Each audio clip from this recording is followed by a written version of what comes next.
안녕하세요. 사연에 빠지다의 DJ 민영입니다. 오늘도 두 가지 사연 준비되어 있어요. 재미있게 함께 해주시고요. 구독과 좋아요 버튼도 눌러주세요. 그럼 오늘의 사연 바로 시작해 볼게요. 안녕하세요. 저는 장난기 많고 다정한 남편과 함께 딸아이를 하나 키우며 살고 있는 40대 가정주부입니다. 아이 낳은 지 얼마 되지 않아 다니던 직장을 정리하고 육아에 전념하는 때가 엊그제 같은데 벌써 그 아이가 10살이 되었어요. 엄마 껌딱지였던 아이는 이제 친구가 세상의 전부인 시기를 맞아 벌써부터 엄마 아빠를 귀찮아하는 새침대기 딸내미가 되어버렸어요. 덕분에 요즘에는 전에 없이 한가한 나날을 맞이하여 그동안 해보지 못했던 취미생활도 이것저것 건드려보고 각양각층의 다양한 사람들의 진솔한 사연이 가득한 이 채널에도 취미를 붙이게 되었네요. 요즘에는 여러분 사연 듣는 게 하루의 낙이에요.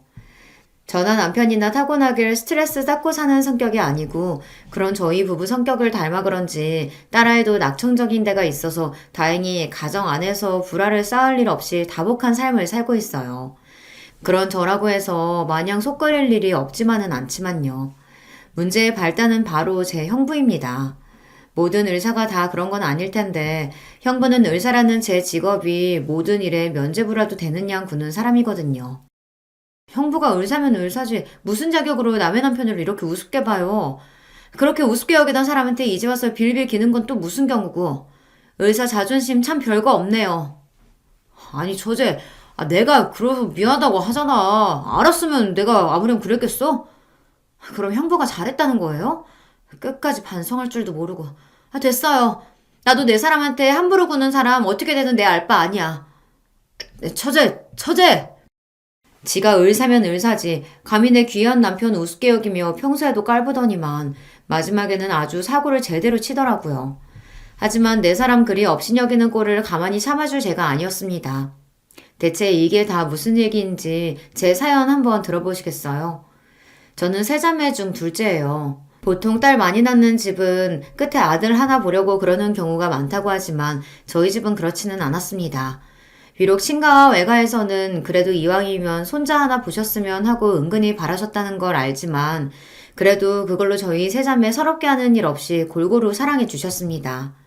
친정아버지는 아예 아들 없는 걸 아쉬운 티도 내지 않으셨어요. 그 마음속까지야 저희가 속속들이 알 수는 없겠습니다만 적어도 저희 자매가 그런 걸 인지해서 눈치 보는 일 따위는 없도록 해주셨어요. 아들 낳아봤자 쓸데 하나도 없다. 딸들이 최고지. 너희들 앞으로 봐라. 이제 아들 타령하는 시대는 끝났다니까. 곧 다들 딸 낳고 싶어하는 세상이 올 거라고. 딸들 기죽지 말라고 하신 말씀인지는 모르겠지만 어찌되었든 딸바보들의 세상이 오긴 왔으니 이걸 선견지명이라고 해야 할까요? 어쨌든 아버지부터가 저희 세자매 길을 살려주지 못해 안달이셨으니 저희 셋이 그 어느 집 아들들보다도 씩씩하게 자란 것은 이미 예견된 일이었겠죠. 쟤들 저렇게 왈가닥인 거 다 당신 때문인 거 알지? 셋 다 앉으려고 드는 건 똑같아서는. 저러다 쟤들 시집 못 가면 다 당신 탓이니까 나중에 가서 후회나 하지 마셔요. 시집 못 가면 못 가는 거지. 그리고 우리 딸들이 뭐가 부족해서 시집을 못 가? 안 가는 거지. 시집 안 가면 내가 평생 끼고 살고 좋지 뭐. 아이고, 다 늙은 아비랑 퍽이나 같이 살고 싶겠어. 당신은 나한테나 잘해. 늘 그렇게 저희 편을 들어주시며 엄마와 투닥거리시는 아버지셨어요. 저희한테는 그게 참 일상적인 풍경이었습니다. 어머니 역시 또래 여자아이들에 비해서 언행이 거침없는 저희가 어디서 모난 돌 맞지 않을까 하시는 노파심이셨지 사실 저희 세 자매 합친 것보다도 더 당차신 분이셨으니 이런 저희 성격이 꼭 아버지 탓만은 아닐 겁니다. 집안 분위기가 이렇다 보니 또래 여자아이들의 부러움을 살 일도 많았습니다. 저희야 직접 겪은 건 아니지만 그래도 아직도 딸보다 아들을 더 귀하게 여기며 딸을 살림 미천 취급하는 집도 종종 있더라고요. 그런 친구들 얘기를 듣다 학을 떼는 게 한두 번이 아니었어요. 우리 집은 남자는 부엌에도 못 들어가게 한다니까. 그러면서 나한테는 밥 차리는 건 기본이고 물 떠다 마시는 것까지 다 나 시켜. 자기들은 손이 없어 발이 없어. 나나 남동생이나 한 살밖에 차이 안 나는데 동생이니까 당연히 네가 해야지 하면서 동생 밥 차리는 것도 꼭 나한테 맡기고. 정말 짜증나. 야, 그거 동생이라고 그러는 것도 아니야. 우리 집은 오빠인데도 나보고 차리라고 한다니까? 그놈 그거는 뭐 등신이야. 2살 어린 동생한테도 밥상 받아먹는데. 한껏 분노에 차오른 친구들 경험담을 듣고 있노라면 저희 자매가 얼마나 복된 환경에서 자라나고 있었는지 실감할 수 있었습니다. 딸도 본인들이 원해서 낳은 자식일 텐데 어떻게 같은 자식을 저렇게나 다르게 차별하고 키울 수 있는지 이해가 안 갔어요. 아들이라는 게 그렇게 대단한 겁니까? 아들이 없는 저희로서는 더더욱 이해가 안 갔죠.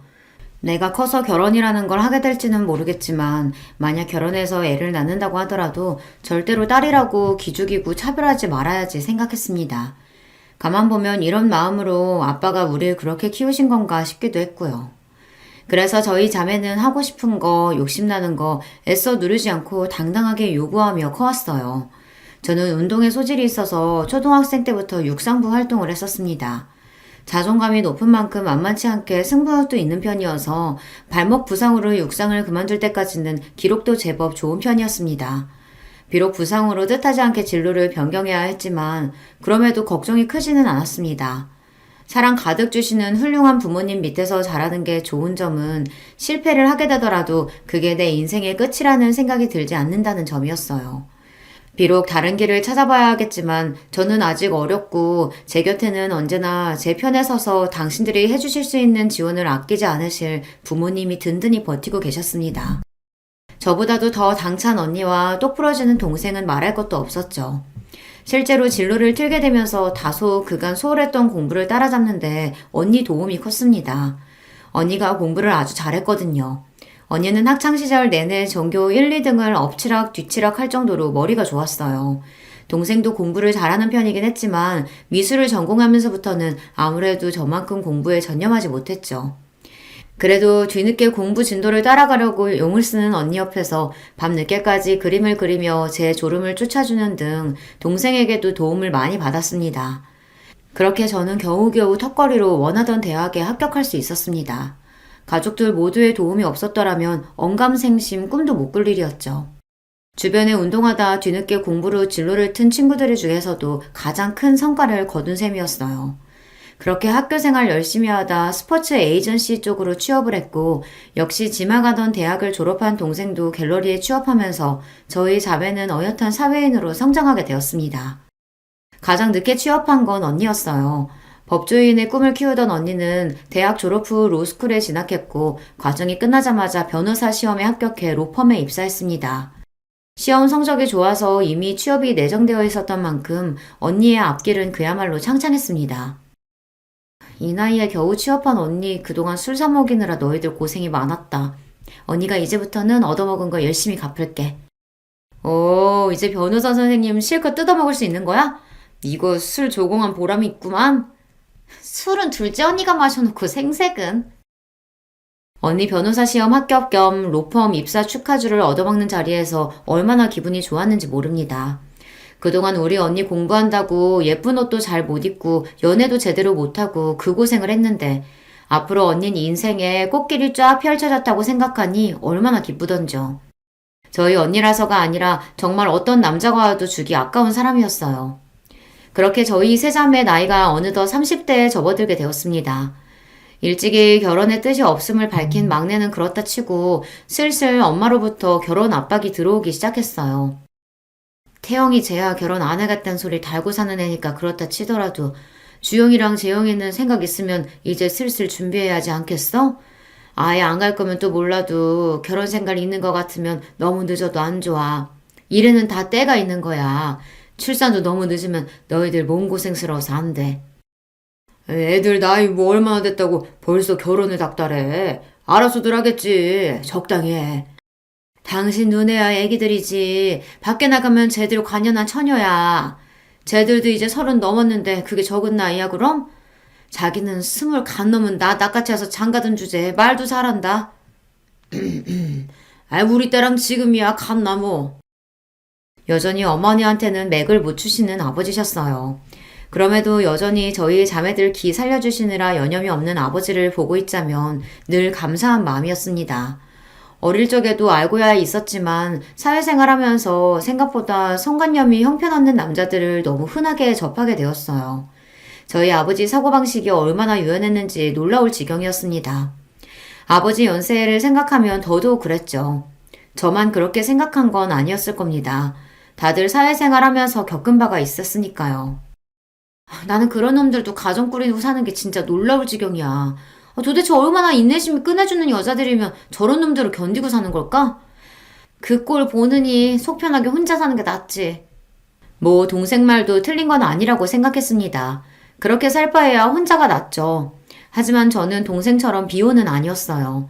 모자란 놈하고 하느니 안 하는 게 낫지만 좋은 사람 있으면 저희 어머니 아버지처럼 투닥거리며 사는 것도 재미있을 것 같아서요.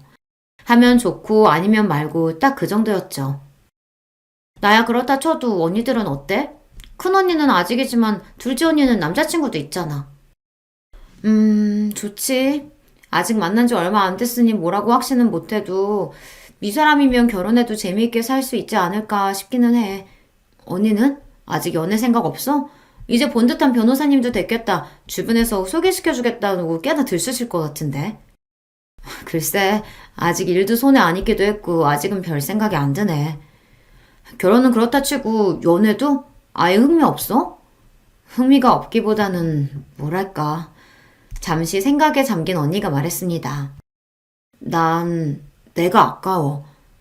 그건 나도 동감. 저도 옆에서 같이 고개를 주걱거렸습니다. 아무렴요. 어지간한 남자는 언니 옆에 갖다 대기 언니한테 미안할 지경이었습니다. 언니, 나중에 결혼하더라도 정말 잘난 놈 아니면 데려오지 마. 어설픈 놈 데려왔다가 내가 언니 결혼식장에서 깽판 칠 테니까. 아주 언니 시집가지 말라고 고사를 지내라. 그렇게 실없는 소리를 주고받으며 셋이서 깔깔거렸습니다. 이렇게 셋이 지내는 시간이 참 즐거웠어요. 여기서 누구 하나 시집이라도 가는 날에는 이런 날들을 보내기 흔치 않아질 거라고 생각하니 이 시간이 더욱 소중하게 느껴졌습니다. 아이러니하게도 그런 시간을 끊어내고 가장 먼저 결혼에 꼴이 난 건 저였어요. 남편은 같은 회사에 근무하던 직장 동료였습니다. 아무래도 회사가 스포츠 에이전시다 보니 저처럼 학창시절에 운동하던 직원들이 많은 편이었습니다. 남편 역시 마찬가지였어요. 학교 다닐 때까지 축구를 하다가 경영 공부를 하고 입사한 경우였죠. 그러다 보니 저처럼 몸 움직이는 걸 좋아하는 활발한 성격이나 뒤늦게 공부를 시작해서 대학에 진학하는 등 공통점이 꽤 많았습니다. 무엇보다도 자격지심이 없고 성격에 모난 점이 없다는 점이 마음에 들었어요. 운동을 한 여성분들이라면 흔히 겪는 일일 텐데 남자들이 요상한 경쟁심을 발휘하는 경우가 꽤 많아요.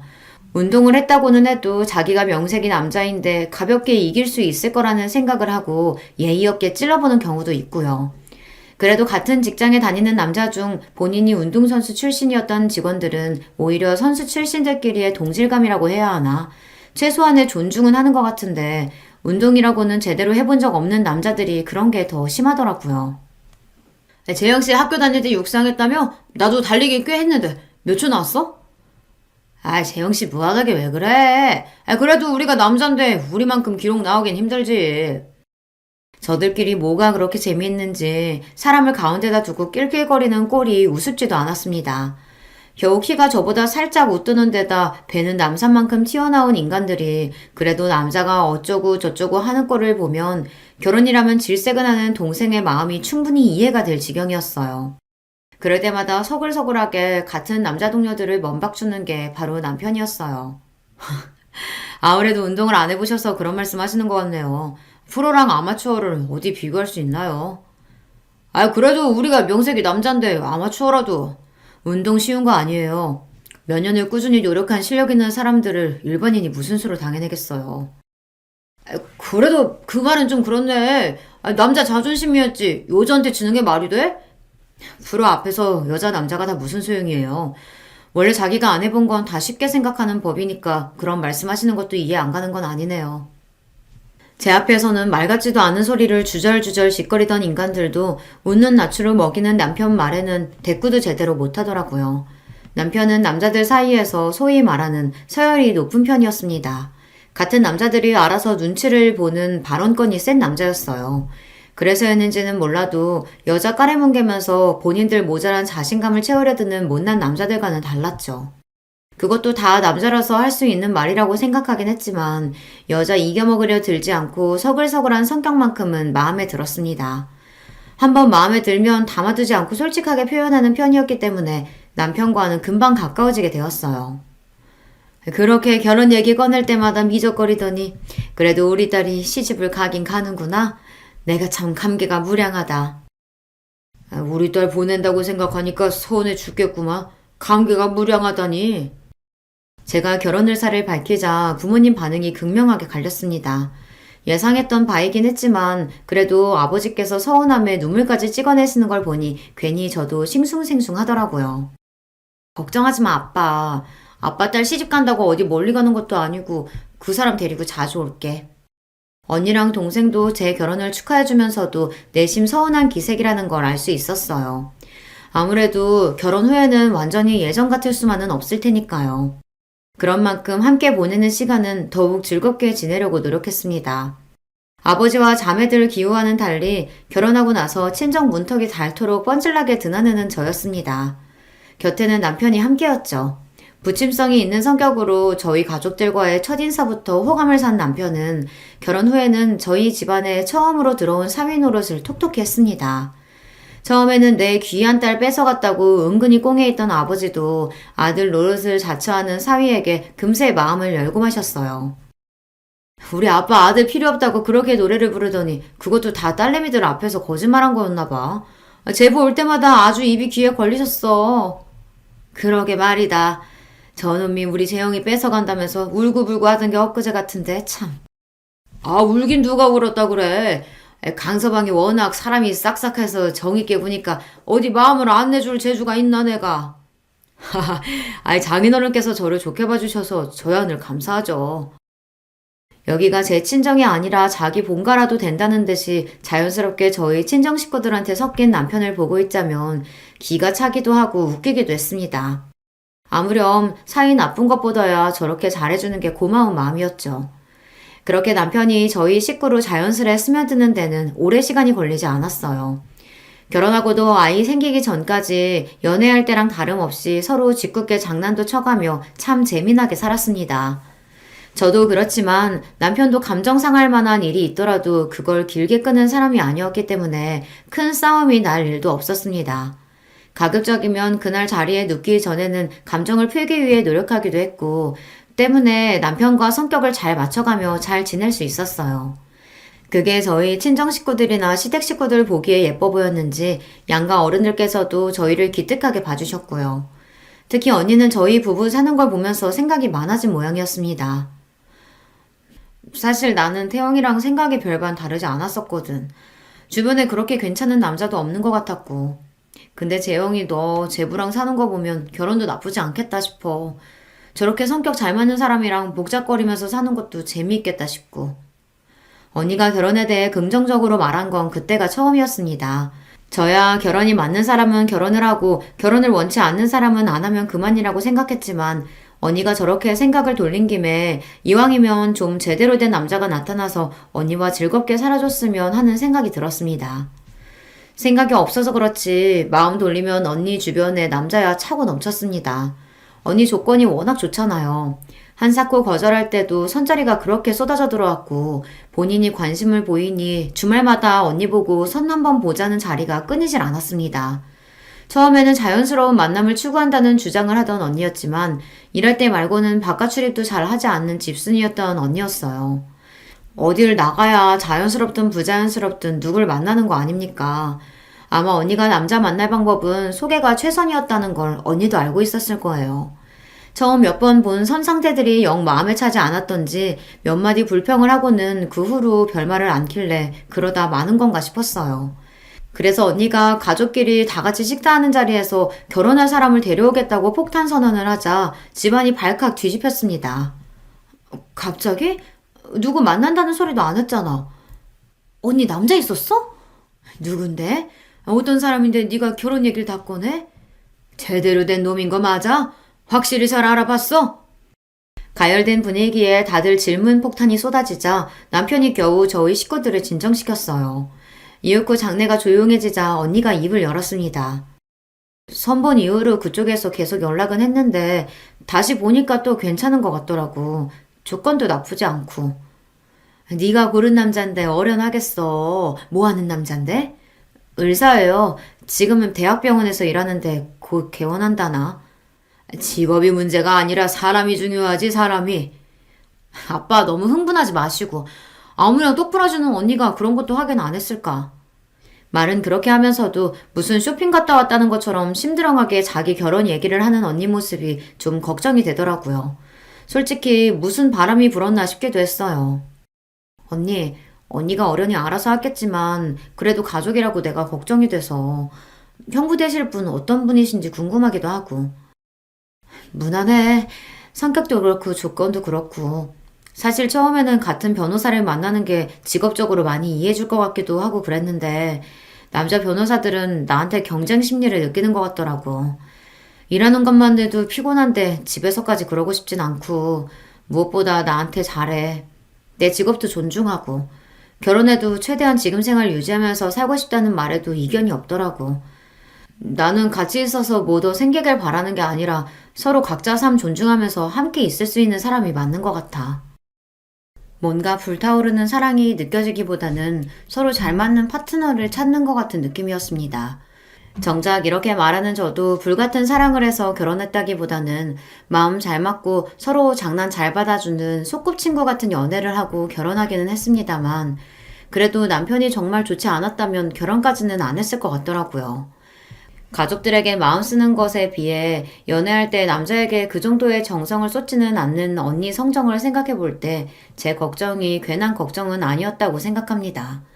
하지만 각자 결혼하는 이유야 다 다를 테니 언니의 결정에 딱히 뭐라고 할 말도 없었죠.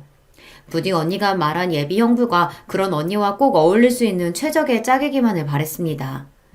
결혼 전 친정에 인사를 하러 온 형부는 멀끔하고 번듯한 인상의 범생이 타입이었습니다. 얼굴이 허여멀건한 게 공부한다고 운동이랑은 담쌓고 살았을 게 뻔해 보였어요. 좀 깐깐해 보이기도 했고요. 한마디로 전형적인 엘리트 상이었습니다. 저랑 상성이 썩 맞는 유형은 아니긴 했어요. 아마 그건 남편도 매한가지였을 거예요. 하지만 어디 저희 생각이 중요한가요? 우리 언니한테 잘해주기만 하면 저희가 당연히 맞춰야 할 문제였습니다.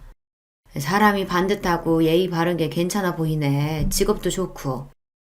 사람 한 번 봐서 어디 아나? 그 짧은 시간 동안 예의 못 지키면 그게 더 문제인 거지. 당신은 재영이 보낼 때도 그렇게 사윗감 색안경 끼고 봤었어. 이번에도 괜히 대도하는 태클 걸었다간 나 진짜 가만히 안 있어요. 내 귀한 딸 빼앗아간 도둑놈 레파토리를 사전에 차단당한 아버지 표정이 불만으로 가득했어요. 하지만 저 역시 현부 첫인상이 그리 나쁘지는 않았습니다. 제 성격이랑 맞고 안 맞고는 둘째 문제고 학자 타입인 언니랑은 잘 어울릴 것 같았거든요. 두 사람 모두 결혼 정년기를 살짝 지난 탓에 양가에서 결혼을 서둘러 진행했습니다. 저희 집도 저희 집이었지만 언니 시댁들 집에서 결혼을 밀어붙이는 기세가 대단했어요. 하긴 우리 언니가 조건이 빠져 외모가 빠져 저희 언니라서가 아니라 그 또래 아들 가진 집이라면 누구나 탐낼 만한 1등 신부감이었으니 무리도 아니라고 생각했어요. 그렇게 결혼 선언을 한 지 채 넉 달도 되지 않아 언니는 제 뒤를 이어 유부녀 대열에 합류하게 되었습니다. 결혼하고도 최대한 지금의 생활을 유지하고 싶다는 언니 말처럼 결혼하고도 언니는 자주 친정을 찾았습니다. 하지만 결혼 후 친정 나들이에 거의 매번 남편과 동행했던 저와는 달리 형부 얼굴은 좀처럼 보기 어려웠습니다. 그 사람 병원 일만으로도 바쁘고 솔직히 친정 오는데 그 사람 달고 오는 거 너무 불편해. 니들이랑 하고 싶은 얘기도 제대로 못할 텐데. 그리고 그 사람 여기 달고 오면 나도 그 사람 원할 때 시댁 가야 할 거 아냐. 사람이 가는 게 있으면 오는 게 있는 건데 각자 집은 가급적이면 각자 전담하기로 했어. 뭐 실용적인 이야기긴 한데 사람 사는 게 꼭 그렇게 돌아가는 것만은 아니잖아요. 결혼을 했음에도 불구하고 신혼집으로 이사 나갔다는 것 제외하고는 별로 결혼한 티가 나지 않는 언니였어요. 언니가 원한다는 결혼 생활이라는 게 이런 거라고 하니 제가 할 말이 있는 건 아니었지만 그래도 혹시나 형부와 대면대면하게 지내는 건 아닌가 싶기도 했죠. 가만 보면 자매들끼리 워낙 사이가 좋아서 그런가. 자기도 참 언니 걱정 많이 해. 처형 똑똑하잖아. 알아서 잘할 거야. 알지. 믿지. 믿는데 그래도 이제 결혼해서 한 식구 됐는데 형부를 너무 자주 못 봐서 그런가 괜히 걱정스럽고 그랬던 거지 뭐. 부부 일은 자기들 말고는 원래 잘 모르는 거야. 전 걱정되면 다음에 형님 오시면 내가 가까워질 수 있도록 더 노력해 볼게. 늘 그렇듯 먼저 예쁜 짓을 하는 남편이었습니다. 아무래도 아직 아버지는 갓 식구가 된 큰 사이에게 마음을 다 열지 않으신 듯하고 워낙에 여자 기운이 센 집안이다 보니 새 식구 입장에서는 부담스러울 수도 있지 않을까 싶기도 했어요. 같은 사위 입장이면 좀 더 쉽게 가까워질 수 있지 않을까 하는 기대도 있었고요. 무엇보다 남자들 사이에서는 항상 인기가 많은 남편이었습니다. 사람 하나 사귀는 건 일도 아닌 사람이니 친정 분위기가 좀 더 매끄러지지 않을까 싶었어요. 그러고 얼마 지나지 않아 친정 아버지 생신이 되었습니다. 언니 결혼하고 나서는 처음 맞는 친정 행사인 셈이었죠. 늘 병원 일로 바쁘다는 형부도 그날만큼은 친정을 찾았어요. 결혼한 이후 형부가 친정에 이렇게 오래 머문 것도 처음이었습니다. 아직 낯설어서 그런지 약간 무안한 얼굴을 하고 자리를 지키는 형부가 좀 안쓰러워 보이기도 했습니다. 딱 봐도 변죽이 좋은 사람은 절대 아니었어요. 제가 옆구리를 찌르기도 전에 남편이 형부 옆에 착 붙어 앉았습니다. 아이고 형님, 병원 일 때문에 많이 바쁘시죠? 오늘도 시간 내시느라 무리하신 건 아니에요? 아닙니다. 그래도 처음 맞는 장인어른 생신인데 꼭 와야죠. 형님, 말씀 편하게 하세요. 제가 손아래 사람인데요. 이제 식구인데 편하게 대해주세요. 네. 천천히 할게요. 보통 남편이 저 정도 들이대면 말을 놓을 법도 한데 형부도 강적이었습니다. 그런 형부도 술이 한 잔, 두 잔 들어가기 시작하니 긴장이 좀 풀어진 것 같았습니다. 동서 무슨 일 하고 있다고 했지? 저 스포츠 에이전시에서 일하고 있습니다. 저 사람이랑 사내 커플로 만났어요. 그러면서 남편이 부침성 있게 자기 명함을 내밀었습니다. 사실 결혼한 지가 언젠데 아직 제 남편 직업도 모르고 있겠어요. 결혼 전에 인사하면서 이미 다 한 이야기였죠. 아무래도 귀담아 듣지 않았던 모양이었어요. 회사원? 남편이 내민 명함을 보는 둥 마는 둥 하더니 이내 남편 명함이 형부 무릎 위로 픽 떨어졌습니다.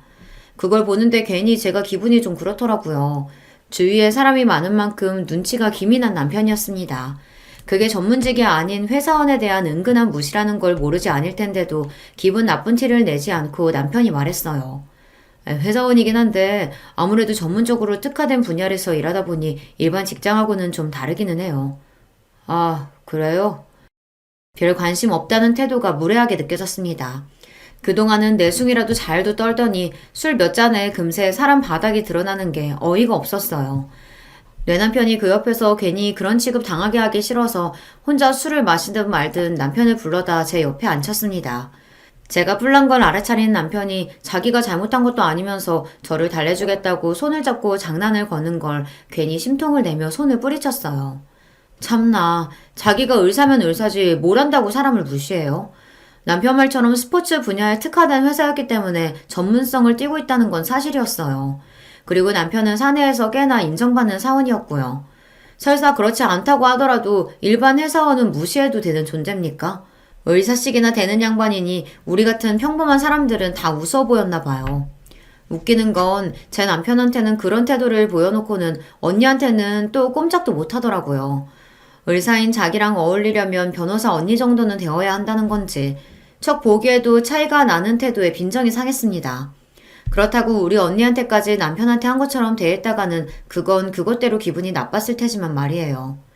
늘 그랬던 것처럼 언니가 신경 써서 아버지 생일 선물도 준비하긴 했지만 형부도 제법 두꺼운 용돈 봉투를 내밀었습니다. 바빠서 그렇긴 했지만 하나가 미워 보이니 다른 것도 미워 보여 그랬는지 그것조차 자기 돈 잘 번다고 유세 부리는 것 같아 못마땅했습니다. 뒤이어 남편이 아버지께 생신 선물을 건넸어요.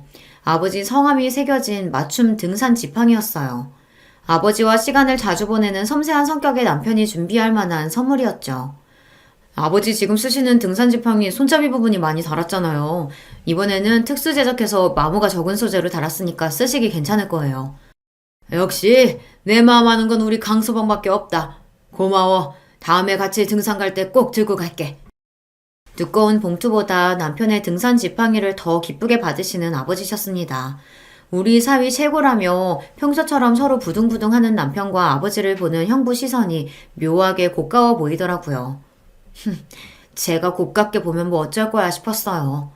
그날을 기점으로 형부가 제게 미운 털이 아주 단단히 박혔죠. 형부랑 잘 지내보라는 말. 형부랑 잘 지내보라는 말 취소야. 이제 보니까 사람이 아주 음흉한 게 기분 나빠 죽겠어, 진짜. 아이, 왜 그래? 난 진짜 괜찮다니까 그러네. 난 안 괜찮아. 자기 전문직 사짜 직업 달았다고 유세 떠는 거야, 뭐야. 가족으로 엮인 사람한테도 그런데 안 그런 사람들한테 어떻게 굴지 안 봐도 뻔하다. 언니야 잘 나가는 변호사니까 그 앞에서는 고분고분 굴었나 본데 어디서 사람 무르게 보고 그런 짓을 해? 감히 내 남편한테. 아이고, 형님이 우리 재영씨 성질을 제대로 돋궜구만. 형님 이제 큰일 났네. 자기 딴에도 자존심 상하지 않았을 리가 없는데도 불구하고 제 기분을 풀어주려고 노력하는 남편이었습니다. 그딴 사람 조건으로 달리 대하는 인성 문제 있는 의사보다야 내 남편이 훨씬 나은 사람이죠. 다음번에 한 번만 더 내 가족 기죽이려고 들었다간 봐라. 내가 아주 코를 납작하게 눌러주리라 벼르고 별렀습니다. 그리고 얼마 안 지나 자매끼리 간만에 밖에서 티타임을 가졌습니다. 언니가 형부 저러는 걸 과연 알까 떠보고 싶은 마음도 있었으나 그걸 알았으면 벌써 언니 성격에 대판했을 게 분명했으니 무의미한 짓이다 싶었죠. 무엇보다 언니는 저희 남편을 좋아했으니까요. 그렇지 않았다 하더라도 제 식구 없인 여기는 걸 용인할 사람이 아니었습니다. 여러 생각을 하며 언니 얼굴을 가만히 들여다보니 업무가 많은지 다크서클로 눈밑이 검었더라고요. 언니 요새 일이 많아? 무척 피곤해 보이네. 아, 그게 실은 요새 네 형부가 개원하겠다고 난리야. 언니 결혼 전에도 형부 개원한다고 하지 않았어? 그랬지. 그래서 나는 준비가 다 된 줄 알았는데 그게 아니더라고. 언니 말을 들어보니 이랬습니다. 결혼 전에도 곧 개원할 예정이라고 했던 형부는 사실 개원할 만한 여건이 다 갖춰지지 않은 상태였습니다. 개원에 한두 푼이 드는 것도 아닌데 모아둔 돈도 생각보다 많지 않아서 속으로 놀랐다고 하더라고요. 아니, 직업이 대학병원 의사인데 모아둔 돈이 그렇게 없대? 의사들은 마이너스 통장도 잘 뚫어준다며. 집안이 개천에서 용난 것도 아닌데 왜 그런데? 저도 모르게 좀 빈정거리게 되더라고요. 그렇게 내 남편 깔보면서 우습게 보더니 의사라고 대단할 것도 없네 싶은 생각이 저도 모르게 들었나 봅니다. 그런 제 말에 언니가 한숨을 푹 쉬더니 대꾸했습니다. 시아버지 사업하시는데 급하게 막을 게 있어서 빌려드렸다고 하더라고.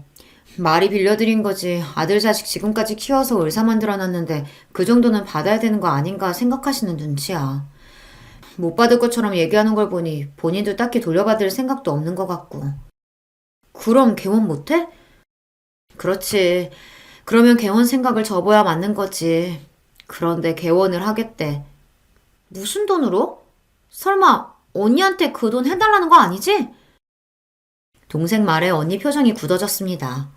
이놈이 언니 같은 여자 데려가서 호강은 못 시켜줄 망정 자기 마누라 돈 뜯어서 제 병원 차릴 생각을 해요. 저도 모르게 흥분해서 소리쳤습니다. 언니, 행여나 돈 줄 생각 하지도 마. 결혼할 때 각자 영역 확실히 지켜주기로 해놓고 개원해달라니. 무슨 언니한테 병원 맡겨놨어? 네 언니 물렁뼈 아니다.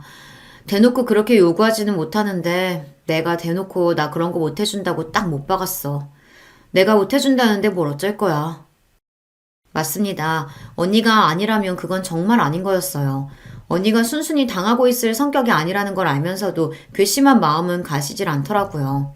이러려고 능력 있는 변호사 언니 앞에서 설설 기는 건가 싶은 삐딱한 마음도 들었습니다. 집에 돌아와서 남편에게 그 이야기를 했더니 남편도 황당해 하더라고요.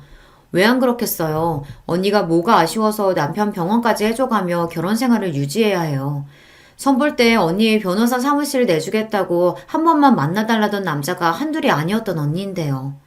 생각하면 할수록 마음에 안 들었습니다. 재영아, 네 형부 네 언니한테 혹시 병원 해달라고 한다냐? 생각지도 못하게 훅 들어온 질문에 흠칫했습니다. 언니가 말했을 리는 없고 아무래도 동생이 슬쩍 아버지께 흘린 모양이었어요.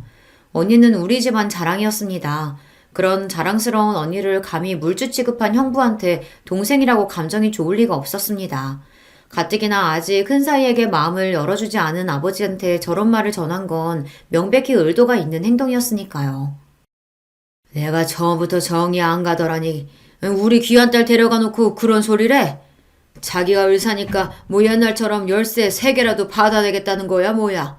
제 놈이 의사면 우리 딸은 잘 나가는 변호사인데 우리 주영이 모셔가겠다는 놈이 얼만데? 감히 내 딸에 그런 취급을 해? 의사라고 좀 잘 나가나 했더니 제 능력으로 개원도 못하는 놈이. 단단히 화가 나신 아버지셨어요. 아버지가 저렇게 화가 나셨는데 어머니라고 모르실 리가 없으셨습니다. 언니 속 시끄러울까봐 본인까지 거들지 않으시는 거였겠죠. 하지만 친정 내에서 형부에 대한 여론이 완전히 바뀌어버렸다는 것만큼은 부정할 수 없었습니다. 언니가 의사를 분명히 했음에도 불구하고 아직 완전히 포기한 건 아닌지 답지 않게 형부가 부쩍 자주 언니를 따라 친정에 나타나더라고요. 물론 이제 형부를 두 팔 벌려 환영하는 사람은 더는 남아있지 않았지만 말입니다. 평소 친정 식구들 눈치를 잘 보던 형부가 자신을 대하는 처가 식구들 태도가 미묘하다는 걸 알아차리지 못할 리 없었을 거예요. 몇 번 따라오는 신용하는 것도 오래 가지 않고 곧 다시 친정의 발걸음을 끊었으니까요. 속이 훤히 들여다보이는 태도에 친정 식구들의 형부에 대한 실망감은 더더욱 커졌습니다. 다들 걱정하지 마. 나 그렇게 물은 사람 아닌 거 알면서 그래. 너야 잘하겠지만 애초에 이런 상황 만든 것 자체가 마음에 안 들어 그렇지. 다른 식구들 마음도 딱 그랬을 거예요. 우리 다들 그렇게 생각했지만 특히나 아버지 눈초리는 더더욱 곱지 않았어요. 친정 식구들 중에도 아버지 눈치를 가장 많이 보는 형부였으니 친정에 머무는 게 가시방석이었겠죠. 그렇게 개원은 물 건너갔나 했는데 얼마 지나지 않아 형부에게서 곧 개원한다는 연락을 받게 되었어요. 대번에 결국 언니가 뜻을 굽혔나 싶어 퍼뜩 언니에게 전화를 했습니다. 언니, 결국 형부 병원 해주기로 한 거야? 고세를 못 참고 개원 소리 했다니? 아니야, 내가 미쳤다고? 그 개원하는데 도움 줄 만한 인맥들 좀 소개해주긴 했지.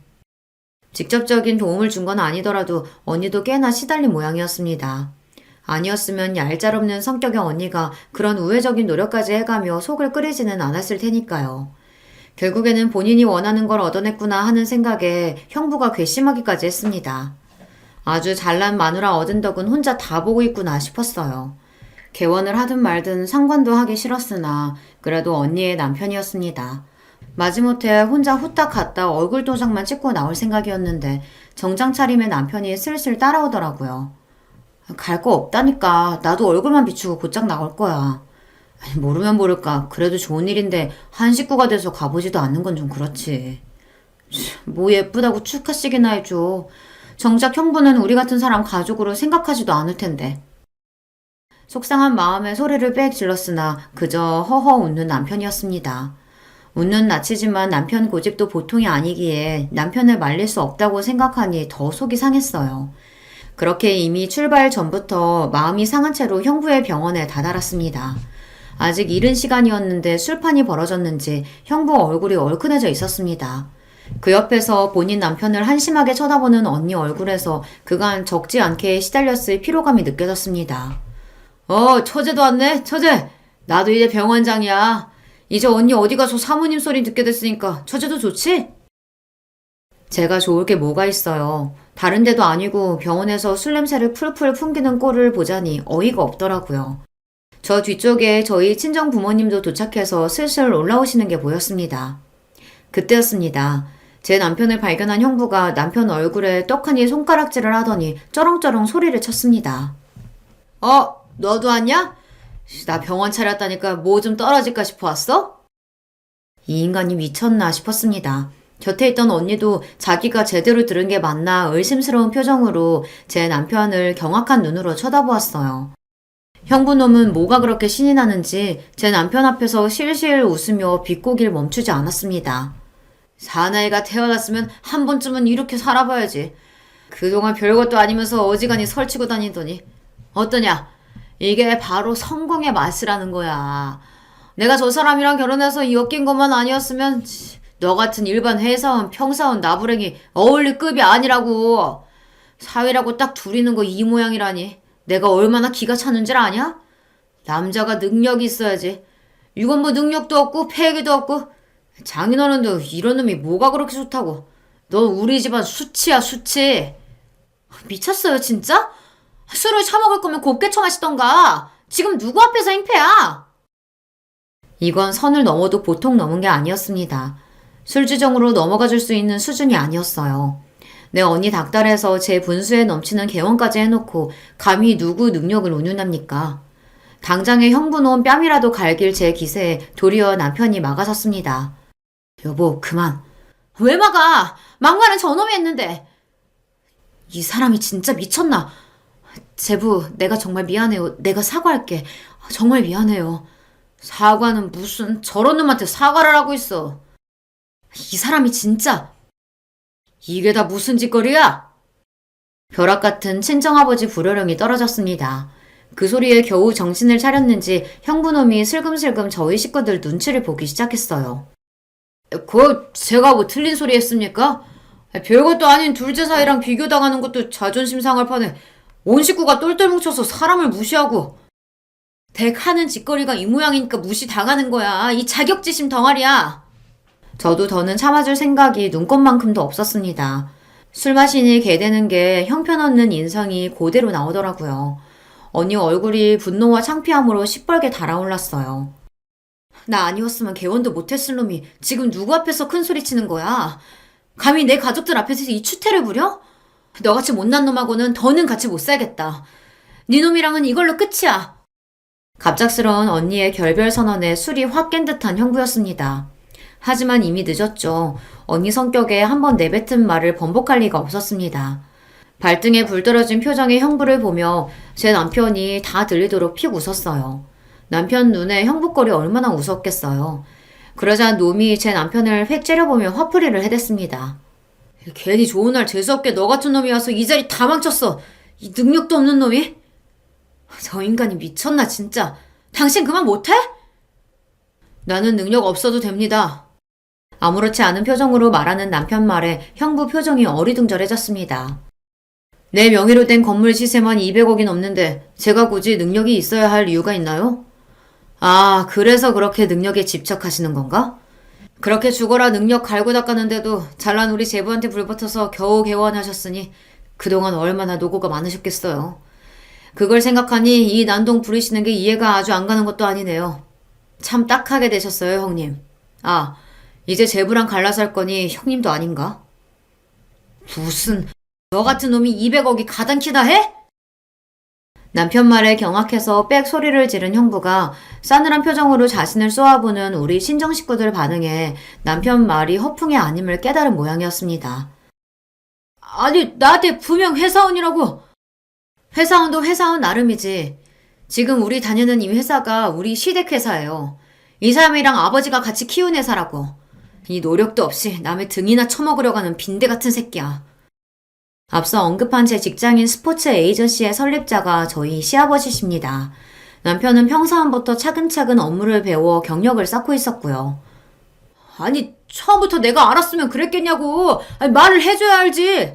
내 집에 돈이 있는 걸 내가 왜 위주할 고주할 당신한테 보고해야 합니까? 그리고 돈 없는 사람이면 당연히 깔봐도 되는 거예요? 이 사람이 참 안 되겠네. 저 인간이랑 더 말 섞을 거 없어요, 제부. 나 때문에 괜히 우리 제부가 못 볼 걸 보게 됐네. 내가 따로 자리 만들어서 제대로 사과할 테니까 오늘은 재영이랑 이만 들어가세요, 제부. 오늘은 내가 저 인간이랑 결판을 내야겠으니까. 잘못했다며 제발 이혼만은 다시 생각해달라며 울고 짜고 쌩 난리를 피우는 형부놈을 뒤로하고 저희 부부는 그 자리를 빠져나왔습니다. 언니 말 맞다나 평생 겪을 일 없는 병변을 당한 남편한테 미안해 죽을 것만 같았어요. 그럼에도 별거 아니라는 듯 웃어넘기는 남편이었습니다. 그럴 거 없어. 저런 인간들 어디 한둘도 아니고 자기 가진 게 제일인 줄 아는 놈들이 천지지. 세상 무서운 줄 모르고 말이야. 그치? 세상 무서운 줄 모르던 형부놈의 업보는 이제부터 시작이었습니다. 언니도 그동안 여간 속을 썩은 게 아니었는지 아주 벼르고 벼른 모양이었어요. 저희 언니 직업이 뭔지 아시죠? 언니는 본인 인맥을 총동원해서 아주 무시무시한 이혼 소송단을 꾸렸습니다. 자력으로 제 병원 열 능력도 없는 일개 의사가 감당할 수 있는 수준이 아니었죠. 언니 인맥으로 개원에 도움을 줬던 사람들도 이혼 소식에 다들 발을 빼는 바람에 당장 형부가 막아야 할 빚이 막대했습니다. 당연히 개원은 물 건너갔죠. 원래 사람은 아예 가지지 못한 것보다 목표를 목전에 두고 좌절당하면 더 미치는 법 아닙니까? 뒤늦게 수습을 해보겠다고 저희 친정 식구들한테 제발 언니 좀 설득해달라고 무릎이 닳도록 빌고 다녔어요. 하지만 저희가 미쳤다고 언니 두고 그놈 편을 들어주겠어요. 특히나 저는 형부놈 무릎이 다 닳아버려도 동정심 한 톨 들지 않았습니다. 내 남편 그렇게 개무시하고 갈시할 땐 언제고 이제 와서 여기서 추태야? 우리가 용서해준다고 한들 언니가 마음 돌릴 일도 없겠지만 감히 내 남편 함부로 대하고 내 용서를 바래? 이 뻔뻔한 놈아?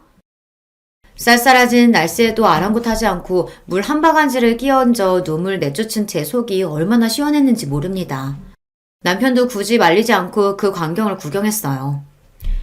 이제 속이 좀 후련해? 살짝 풀리는 것도 같네. 뺨까지 한 대 올려 붙여줬으면 금상첨화였을 텐데. 지저분하게 들러붙는 전 남편 깔끔하게 해치운 언니는 다시금 화려한 싱글이 되었습니다.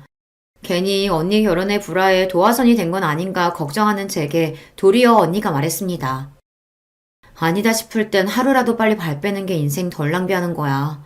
그 머저리 안 보고 사니 속이 다 시원하다야. 여전히 언니다운 당당한 태도였습니다. 언니가 그렇다면 그런 거니 저도 괜한 걱정은 하지 않기로 했어요. 그렇게 저희 집안에 분란만 일으키던 형부놈 치우고 다시금 가족 간의 평화를 되찾게 되었습니다. 요즘엔 자기 후배들 병원에 몇 달씩 페이닥터로 돌고 있다는데 뭐 어찌 살든 저는 더는 관심 없네요. 오늘 제가 들려드릴 이야기는 여기까지예요. 제 이야기 끝까지 들어주셔서 감사합니다. 안녕하세요. 저는 우리나라 말에 정말 다채로운 표현이 많다고 생각하는데 그 중에서도 콩깍지가 씌었다는 표현이 신기하다고 생각해요. 이성에게 홀딱 빠져서 똥인지 된장인지 물불 못 가리는 상태를 어쩜 그렇게 표현을 잘했을까 싶어요. 네, 제가 바로 헛된 콩깍지가 씌었던 사람입니다. 저는 3남매 집안의 장녀고요. 밑으로만 남동생들만 있어요. 철이 든 시절 이후로는 제가 동생들을 꽉 잡고 살았습니다. 아들들에게 밀려서 차별당하고 서럽게 큰 딸, 이런 건 저에게 해당이 안 됐어요. 저는 어렸을 때부터 기질 자체가 무척 씩씩한 아이였거든요. 단지 장녀의 책임감 같은 건 저도 해당이 되더군요. 저부터 모범을 보이고 잘해야 부모님이 힘들지 않으실 거라는 투철한 효심이 있었습니다. 나약한 소리는 옛날부터 할 줄은 몰랐고요. 군말 없이 해내는 스타일이었어요. 동생들은 이런 저를 질투하면서도 인정해왔고요. 저 같은 여자가 만날 남자 어떤 유형일 것 같으신가요? 적어도 저보다 잘난 남자, 능력 있고 책임감 넘치고 그런 남자를 저 같은 여자가 만날 것만 같으시죠? 남편은 슬프게도 한량에 가까웠어요. 어쩌다가 코가 꿰었는지는 묻지 말아주세요. 콩깍지가 씌었다는 말로 모든 걸 설명할 수 있으니까요.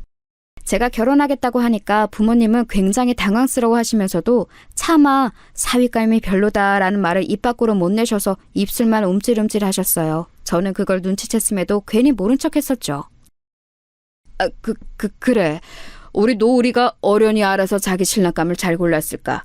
그렇지 여보? 우리는 그냥 믿고 응원해주면 되는 것 같지? 맞아요. 우리 딸이 언제 우리를 실망시키는 걸 본 적이 있어요?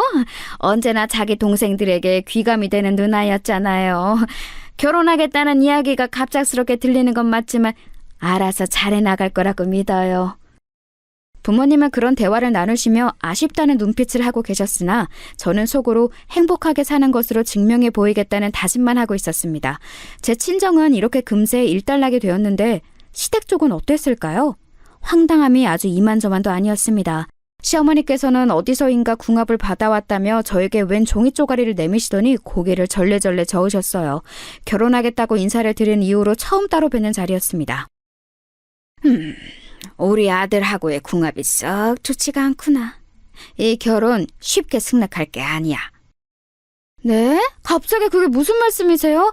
저번에 제가 찾아뵙고 인사를 드렸을 때는 반갑다고 환영한다고 앞으로 잘 살라고 그런 말씀만 하셨었잖아요. 이건 살짝 조심스러운 부분이긴 하지만 그때 분명히 성혁 씨가 전에 만났던 여자보다 제가 훨씬 나아서 기쁘다고 하시는 소리도 제가 들었던걸요? 그건 사실이긴 해. 우리 아들이 워낙 착하고 마음씨가 여린데 그걸 이용한 못된 여자가 하나 있었거든. 어디 감히 미혼모 주제에 우리 아들을 넘봐? 절대 안 될 일이지. 그래서 내가 용을 쓰고 잘 갈라놓기는 했는데 그 못된 미혼모보다야 네가 수백 배는 훨씬 더 낫긴 한데 궁합이 별로라고 딱 나오니까 내가 심란할 수밖에 없구나. 결혼을 시켜도 될지 모르겠어. 앞만 봐도 불안해. 성혁 씨는 궁합 같은 거 전혀 안 믿는 사람인 것 같던데요. 어머님, 전혀 과학적이지도 않은 그런 궁합 하나 때문에 저의 결혼을 허락 못 하시겠다는 건 좀 아니라고 생각합니다. 다시 한번 신중하게 재고를 해주세요. 잠깐. 우리 아들은 너처럼 이렇게 냉철하지 못하거든. 말랑말랑한 백두복숭아 같은 게 우리 아들인데 너는 마치 돌같이 단단해서 이빨이 안 들어가는 천도복숭아 같구나. 달지도 않아서 불량품이 그런 천도복숭아 말이야. 하지만 이것만 봐도 궁합이 좋지 않은 듯 싶어. 역시 받아오니 궁합이 정확했던 거야. 미안하지만 결혼은 안 되겠구나. 저는 지금 생각해도 그 복숭아 비유가 너무 황당해서 견딜 수가 없어요. 그런데 그때는 어이없게 결혼을 거절당했다는 것에만 초점을 맞춰서 반드시 결혼을 해내야겠다는 승부욕만 태우고 말았던 것 같아요. 치기 어린 마음이었던 것이죠. 시아버지께서도 시어머니와 사주팔자 같은 걸 신봉하시는 것에 한통 속이셨기 때문에 난관에 봉착했습니다. 차마 예비시댁에서 태도를 바꾸더니 결혼을 반대한다는 민망한 얘기를 제 친정 가족들에게 할 수가 없어서 제 속만 타들어갔던 시기였네요. 남편하고도 투닥투닥 거렸었죠. 고작 궁합 때문에 결혼 허락을 무효로 하시겠다는 게 당초에 이게 말이나 되는 말이야? 사람들이 알면 비웃을걸? 나도 어처구니 없는 일이라고 생각은 하는데 그렇다고 해서 너무 우리 부모님을 안 좋게 보지는 말아줘. 두 분이 워낙 그런 걸 신봉하셔서 그래. 난 진짜 어떻게 해야 할지 모르겠으니까 자기가 알아서 해결해. 자기 부모님이니까 자기가 나서서 단판 치어. 저는 두 손을 들었었는데 그때 남편이 정말 시부모님과 단판을 지었어요. 도대체 무슨 대화가 오갔는지는 모르겠지만 남편이 며칠에 걸쳐서 시부모님을 설득해냈습니다. 그리고 바로 이것 때문에 제 안에서 남편의 점수가 더 올라갔던 것 같아요. 결혼을 그대로 밀어붙이고 말았던 것이죠. 그렇게 한 결혼 결코 순탄하지 못했습니다. 결혼하고 나서 2달이 지나가고 있을 때였는데 시어머니께서 저에게 웬 날짜를 들이밀었어요. 딱 보아하니 어디 또 용한 보살님을 찾아가서 받아오신 날짜 같았습니다. 내가 이걸 한두 푼 주고 받아온 게 아니야. 아니 그 이전에 결코 아무나 이런 걸 받아올 수가 없기 때문에 내 노력이 돈보다도 더 들어갔지. 그러세요? 어머님 이 날짜는 뭐예요? 혹시 저희 부부가 여행 가기에 좋은 길이라고 하던가요? 아니면 가족 모임 날짜예요? 그런 것을 전혀 믿지 않는 제가 애써 표정 관리를 하면서 물었을 때도 상상을 못했습니다. 설마 그런 날짜일 줄은 몰랐어요. 저는 시어머니의 대답을 듣고는 하마터면 기절할 뻔했네요. 너는 안 그렇게 보여서는 은근히 눈치가 맹한 편이구나. 신혼부부에게 들고 온 게 무슨 날짜겠니? 상상력이 그렇게 없어? 바로 부부 관계일이야. 하루 앞도 아니고 하루 뒤도 아니고 정확히 이 날짜에 맞아야 한다. 그래야 우리 집안 대를 이을 총명한 아들을 가질 수가 있어. 이건 말도 안 되는 짓이었습니다. 조선시대 왕실도 아닌데 웬 부부 관계일을 따로 날짜를 받는다는 건가요? 계획적인 임신을 위해서 날짜를 계산한다는 경우도는 왕왕 들어봤어도 용한 곳에 가서 날짜를 받아온다는 이야기는 시어머니를 통해 처음 접하는 것이었습니다. 너무 기가 막혀서 어떻게 반응을 해야 할지도 모르겠더라고요. 제가 말문이 턱 막힌 채로 날짜가 적힌 종이를 만지작거리니까 시어머니께서는 그것은 응답으로 해석하신 것인지 호쾌하게 웃으시며 손으로 제 등을 퍽퍽 내리치셨습니다. 아유, 몸에 좋은 거 많이 챙겨 먹고 그래야 건강한 떡두꺼비 같은 아들을 수풍 둘셋 낳을 거 아니니. 참, 몸에 좋은 거 챙겨 먹을 때 우리 아들도 챙겨주는 거 잊으면 안 된다.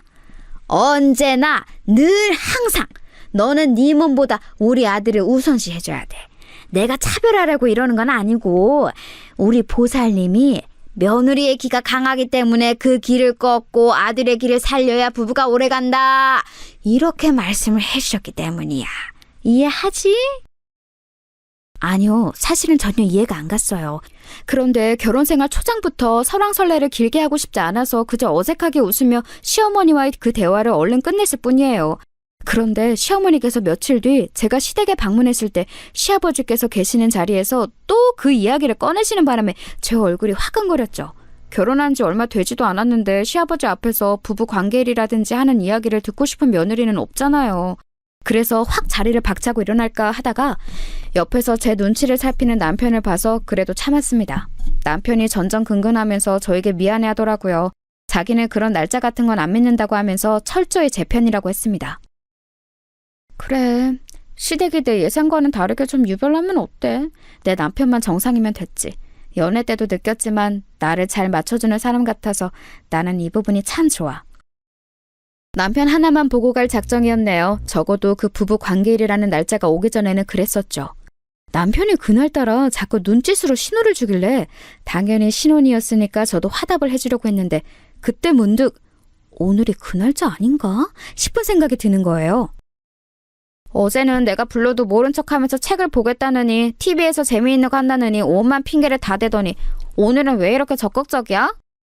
이유가 달리 있겠어? 오늘따라 당신이 너무 예쁘고 매력적으로 보여서 그렇지.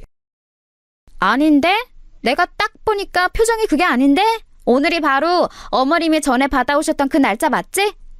당신 지금 그 날짜를 신경 쓰고 있느라 이러는 거 맞지?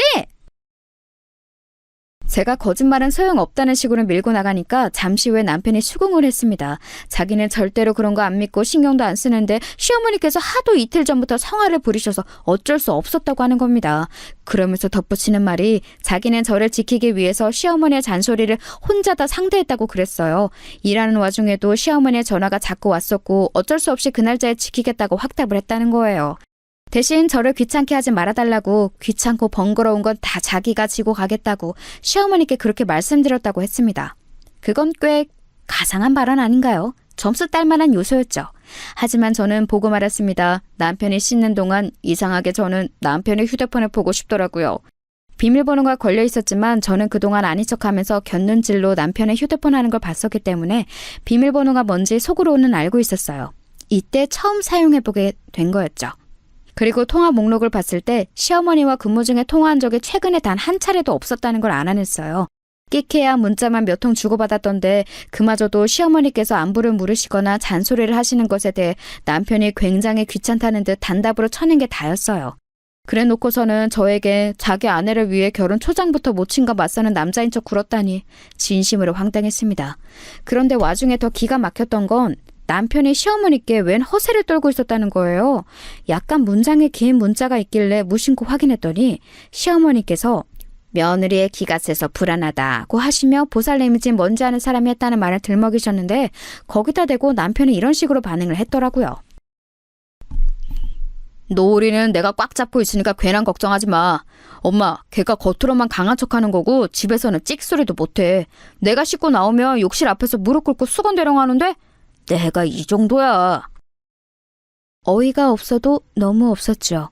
제가 친정 집안에서 남동생 때 꽉 잡고 산 누나였는데 이런 저에게 뭐가 어쩌고 저쩌요? 저는 그 휴대폰을 든 채로 가만히 욕실 앞에 서 있었습니다. 그리고 남편이 곧 씻고 나왔을 때 그 문자의 화면을 눈앞에 들이밀었어요.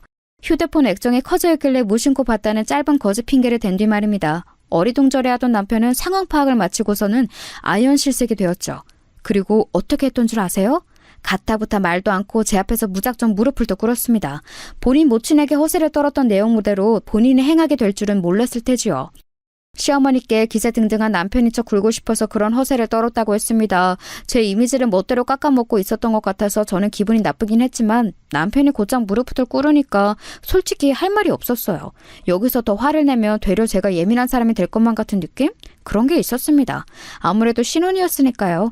저는 남편에게 앞으로는 그러지 말라고 했고 휴대폰을 멋대로 봐서 미안하다고 저 또한 사과를 하였습니다. 이렇게 별것 아닌 일로 넘어가나 싶었는데 이튿날 시어머니께 연락이 왔어요. 어때? 느낌이 어때? 뭔가 딱 느껴지는 게 있니? 네? 어머님, 느껴지긴 뭘 느껴지나요? 저는 지금 오전 내내 업무에 치이다가 간신히 해방돼서 한숨을 돌리고 있던 참이었어요. 너무 정신이 없어서 뭐 느껴지는 것도 없고요. 통화도 지금은 어려울 것 같아요. 제가 이따 저녁에 전화 드릴게요. 야! 너는 어른이 말씀하시는데 왜 멋대로 기승장구를 내고 그래? 너 어디서 이렇게 시건번지게 굴라고 배웠어?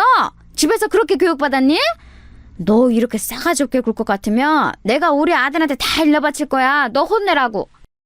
혼을 내요? 제가 지금 너무 피곤해서 말씀을 곱게 못 드린 것 같아요. 죄송합니다. 어머님께서 다짜고짜 느낌이 어떠냐니 이런 황당한 질문을 하시니까 제가 머리가 좀 아팠어요.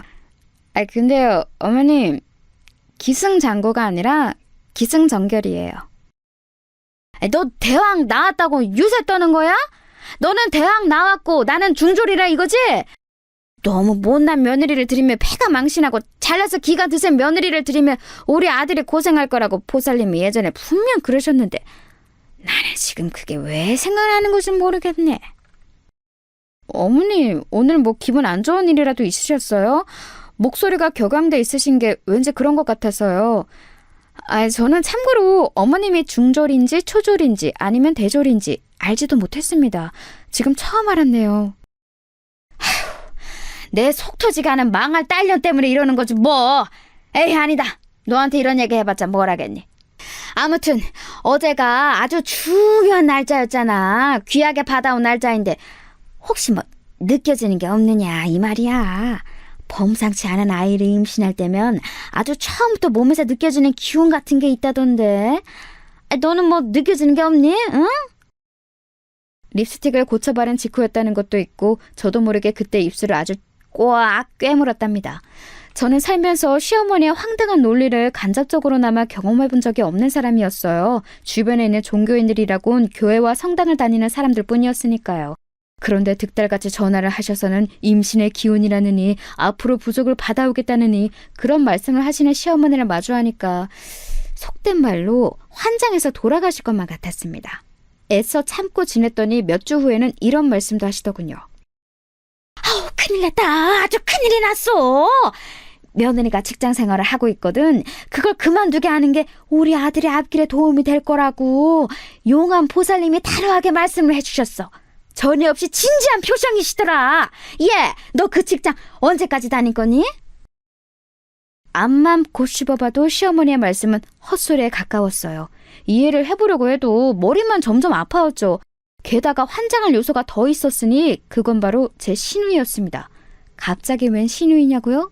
남편은 외동이 아니었어요. 위로 누나가 한 명 있었습니다. 이미 결혼한 몸이었죠. 어쩌다 보니 애석하게도 저희 부부의 신혼집은 시댁과 무척 가까웠지만 시누이는 나름 어느 정도 떨어진 동네에 살았어요. 왕래가 잦지는 않았습니다. 저는 시누이의 남편인 저에게는 심해보되는 분하고 얼굴도 잘 보지 못했어요.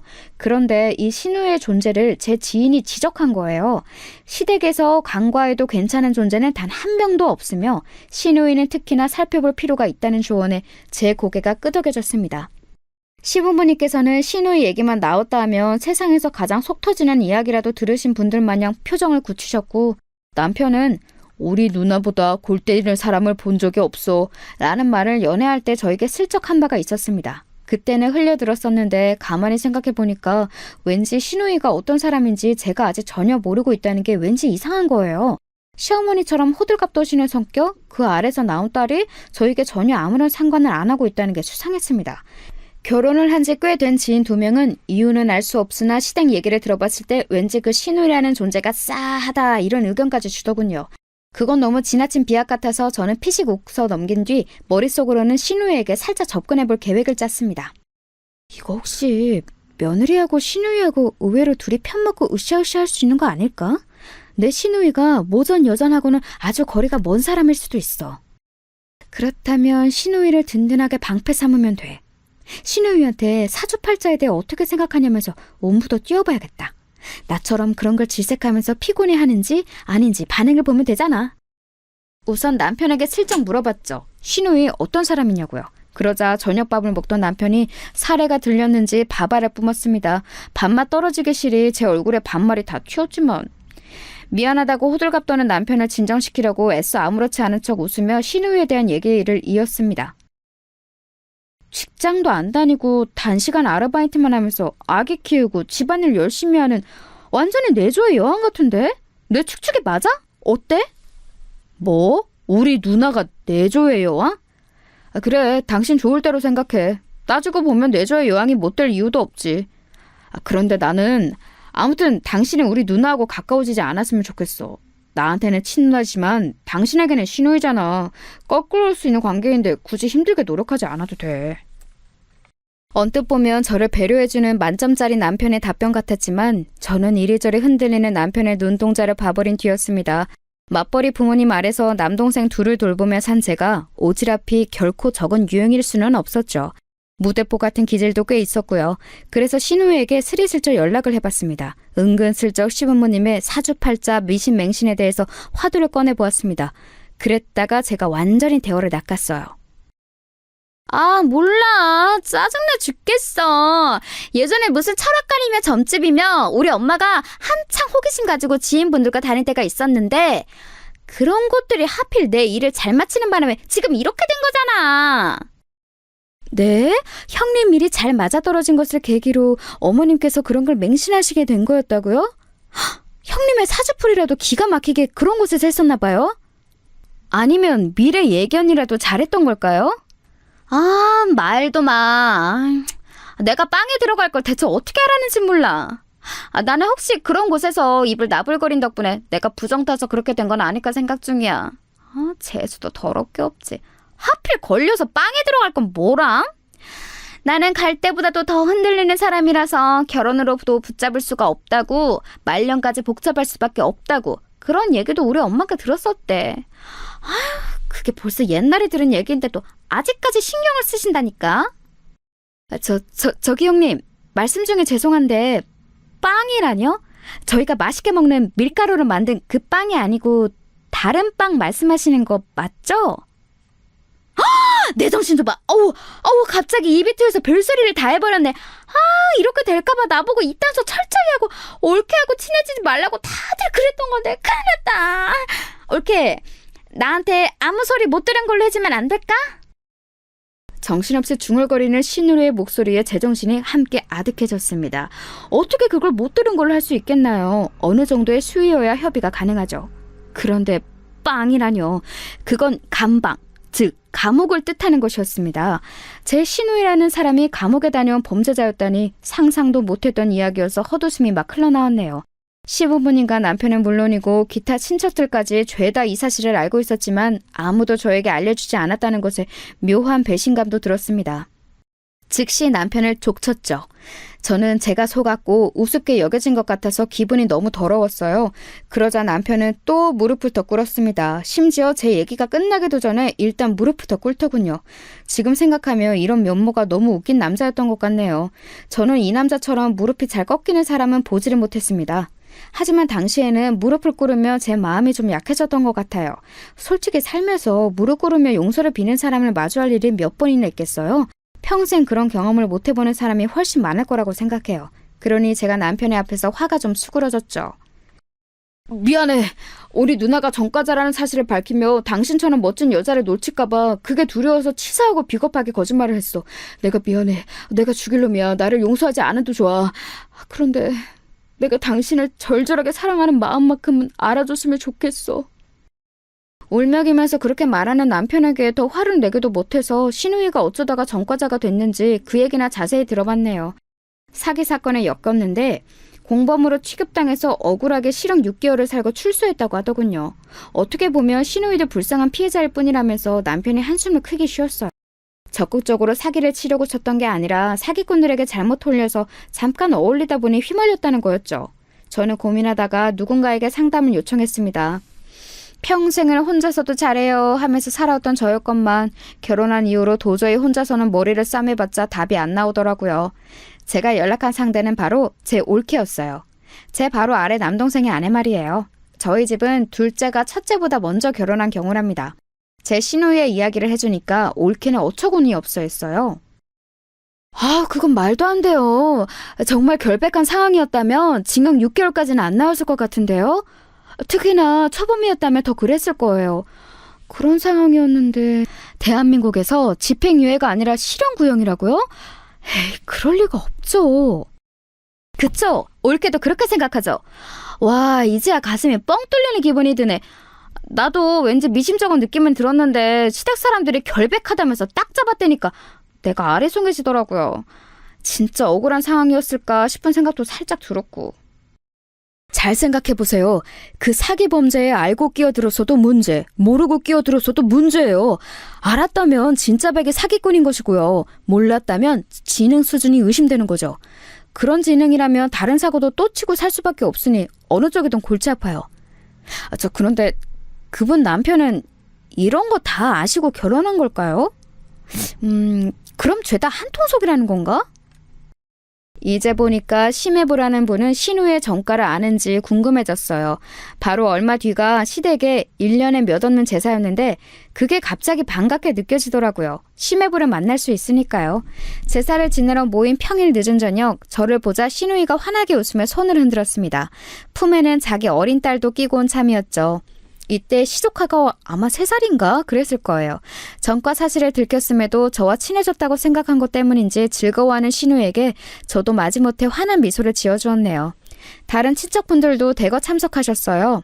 저는 눈치를 살피다가 왠지 혼자 동떨어져서 다가오지 마시오라는 기운을 내뿜고 있는 심해부에게 다가갔습니다. 그리고 제 휴대폰을 몰래 내밀었죠. 번호 좀 알려달라는 뜻이었습니다.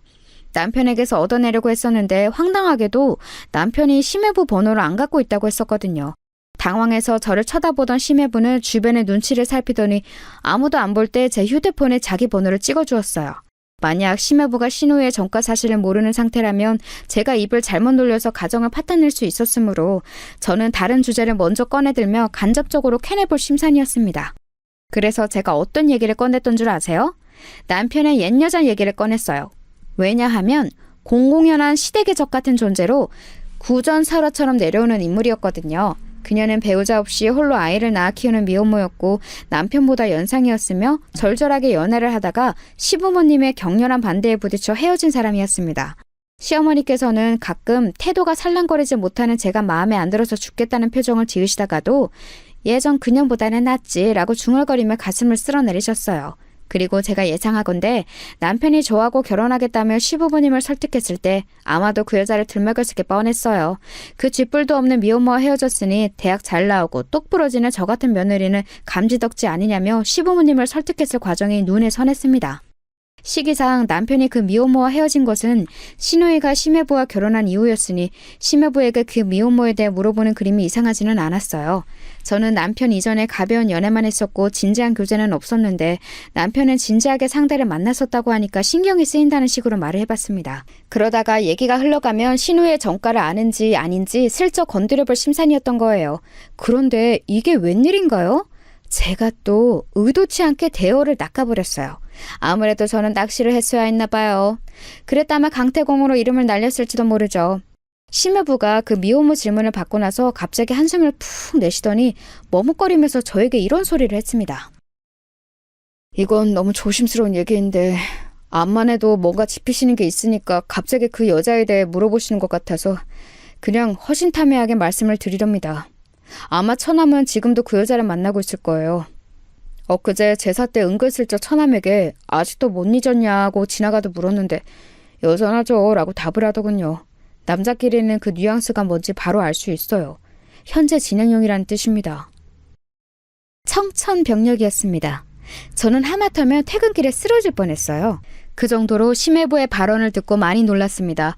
그렇게 놀랐다는 티를 내며 심해부가 입을 다물까봐 약간은 태어난 척을 했어요. 그랬더니 심해부가 한숨을 계속 쉬면서 자기 생각을 저에게 알려주더군요. 저하고 결혼할 때까지는 그 미혼모를 다시 안 만났을 텐데 왠지 결혼을 하고 나서 임무완수라는 심정으로 남편이 다시 그 미혼모와 만나기 시작했을 것 같다고 했어요. 시부모님의 눈을 완벽히 피하기 위함이었죠. 특히 시어머니께서 그 미혼모를 치가 떨리게 싫어하셔서 예전에 경기까지 일으키신 적 있다고 그랬습니다. 그 미혼모를 내쫓는 부적을 여러 장 받아오신 적도 있었다네요. 하지만 그럴수록 불타는 것이 로미오와 줄리엣의 사랑인 법이라며 심화부가 씁쓸한 말투를 저로 위로했습니다. 남편이 정말로 옛 연인과 바람을 피우는 것인지 아닌지 그 진위 여부를 확인하기도 전에 저는 당장 진이 빠져버렸죠.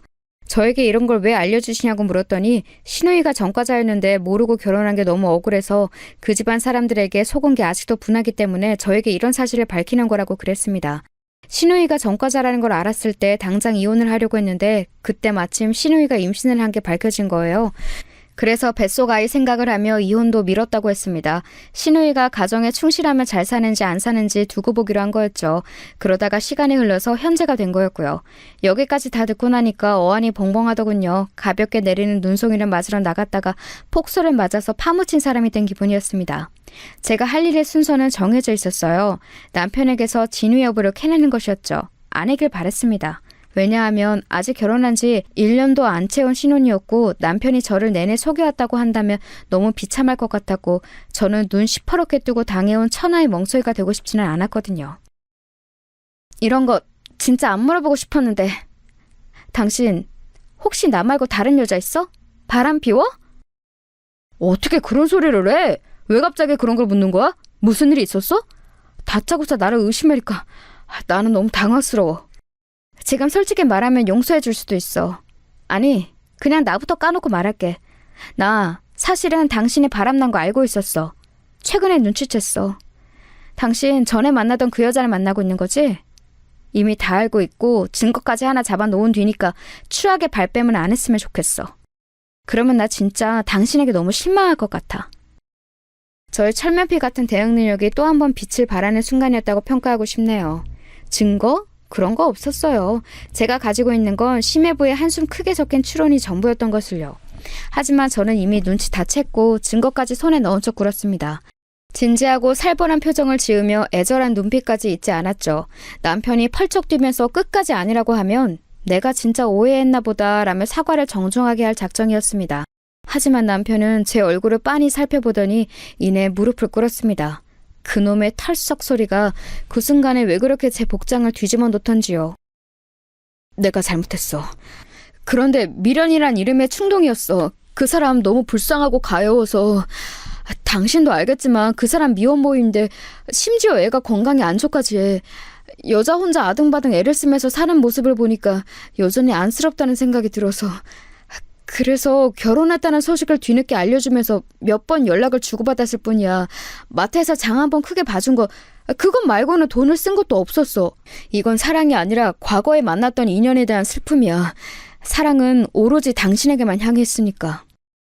남편은 가슴을 치면서 울었습니다. 저는 참 바보도 아니고 그때 저를 향해 사랑이라는 단어를 입에 담는 남편에게 또 마음이 물러지고 말았어요. 그 미혼모에게는 한낱 동정심이었고 제가 원한다면 앞으로 2번 다시는 죽을 때까지 안 만나겠다는 혈서까지 쓸 수 있다는데 쉽사리 그 앞에 대고 용서 못해 라고 하기에는 뭔가 마음이 자꾸 흔들렸습니다. 저는 남편에게 당장 각서를 쓰라고 그랬어요.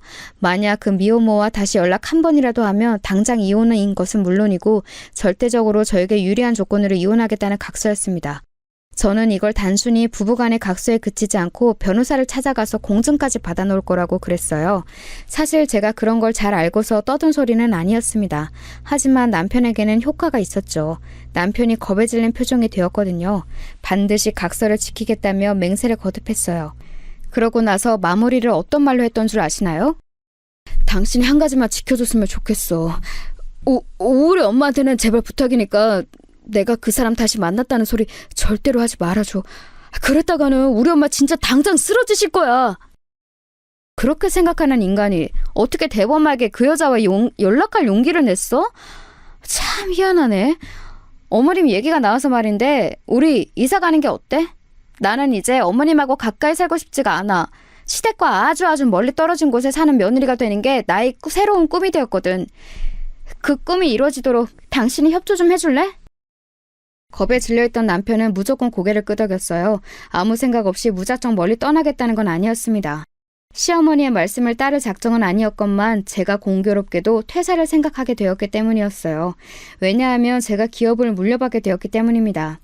저희 외갓집이 식당을 꽤 오래 운영해왔어요. 제 외할머니의 동생 되시는 이모할머니께서 운영을 하시다가 당신의 장남에게 물려주셨는데 어쩌다 보니 도맡아 하시기 어려워졌어요.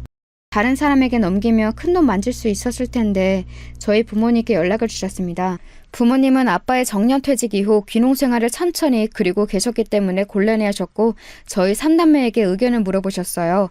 그랬다가 회의 결과 제가 한번 맡아보는 게 낫겠다고 얘기가 된 거예요. 저는 생각도 없었는데 동생들이 강력히 누나는 뭐든 잘하니까 가능하다며 저를 추천하였습니다. 부담돼서 식은땀이 나올 지경이었지만 그 가까운 식당 생판 남에게 넘길 수는 없다는 생각으로 제가 일단 해보기로 했어요. 올케가 전적으로 저를 돕기로 했고 이게 참 든든하더라고요.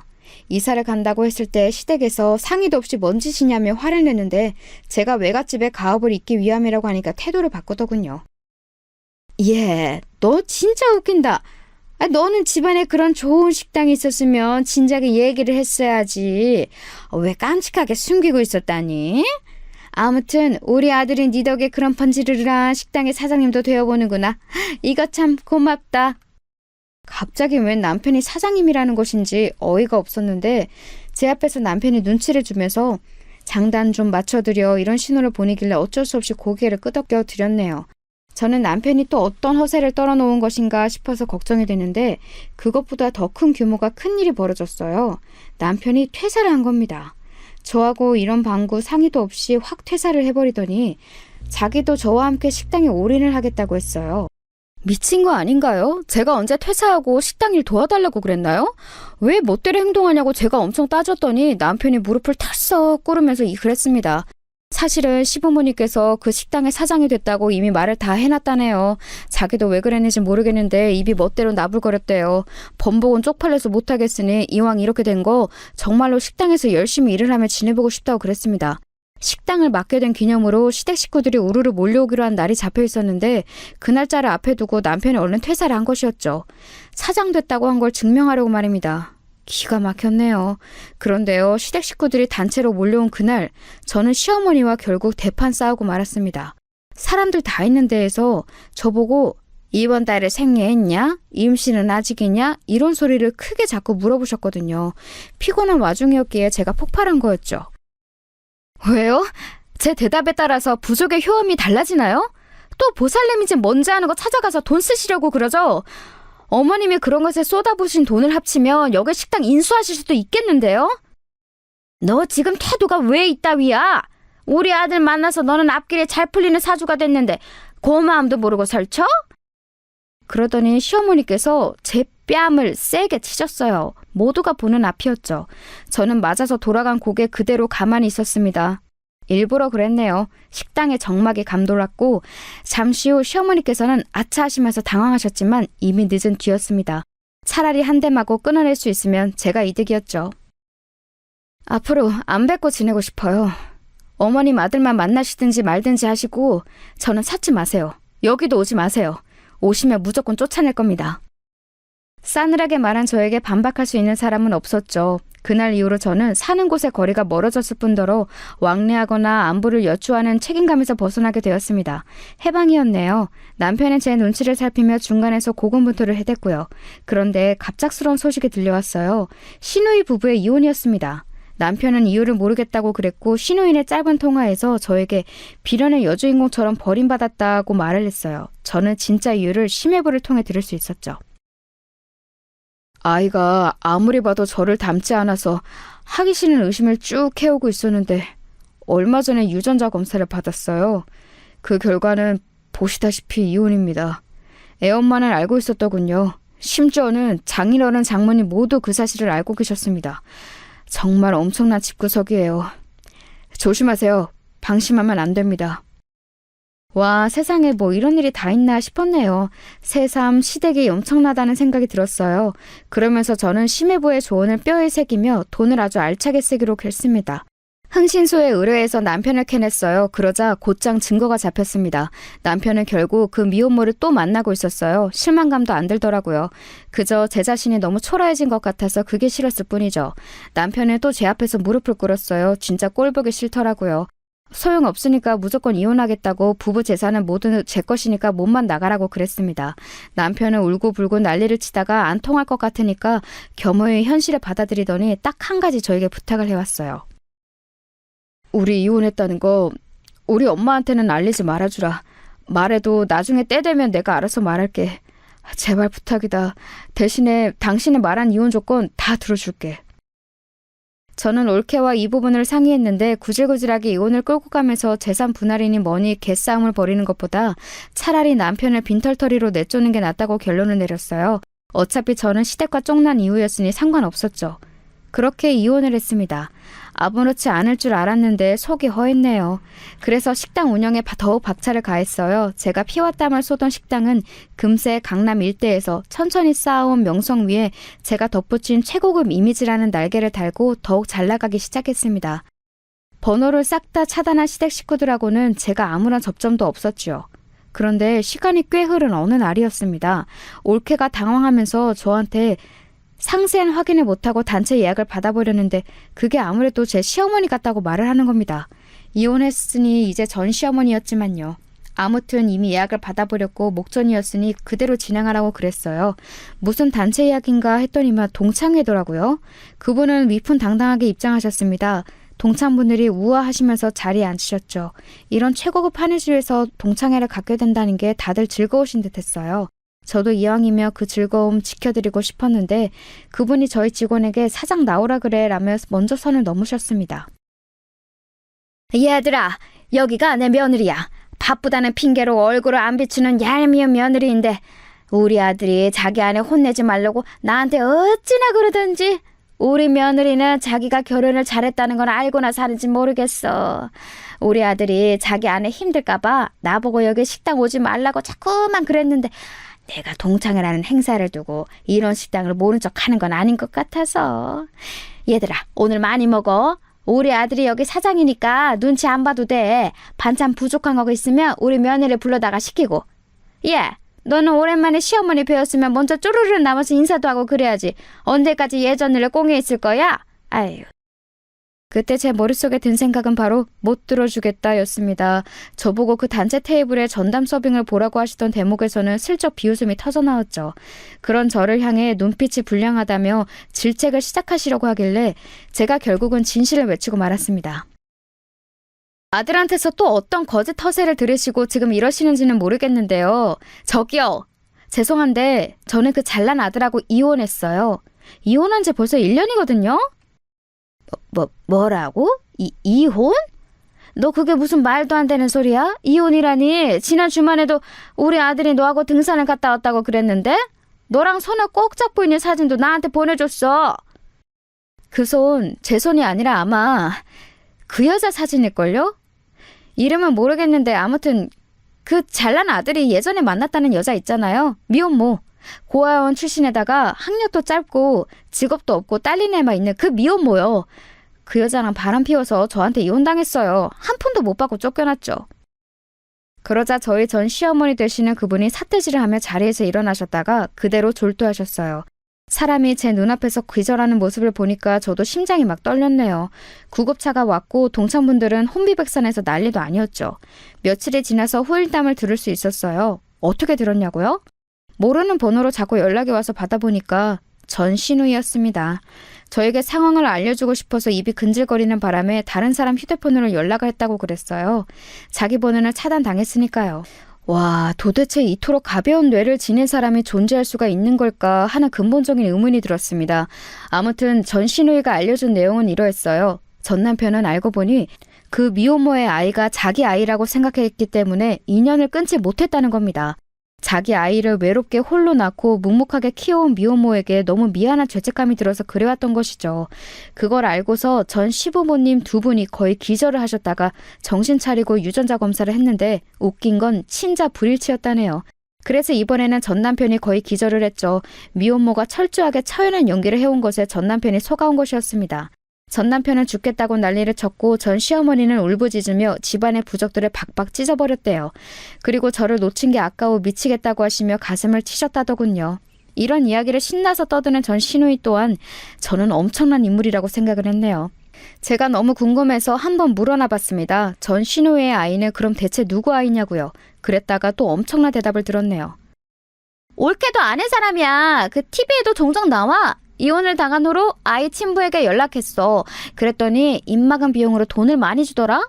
이걸로는 부족하니까 다달이 보내라고 그랬더니 이를 악물면서도 다달이 붙이긴 하던데. 그래서 나는 아이하고 그걸로 먹고 사는 중이야. 아참, 우리 부모님한테는 이거 절대 비밀이야. 친부는 누구인지 모르고 나는 열심히 살기 위해서 일 다닌다고 거짓말 해놨거든. 그게 진실인지 아닌지는 모르겠지만 제가 그 얘기를 왜 하고 다니겠어요? 저하고는 상관도 없죠. 그리고 저는 이제 올케 아니에요. 제가 떨떠름하게 답하고 전화를 끊은 후에 그 번호도 차단을 했습니다. 하여간 이 집안하고는 영영 인연을 끊는 것이 상책이겠더라고요. 정말이지 정신이 하나도 없는 결혼 생활이었습니다. 대체 어떻게 하면 그런 집안이 있을 수 있나 싶을 정도인데요. 그렇기에 지금 누리고 있는 안락함이 더 소중하게 느껴지는 걸지도 모르겠습니다.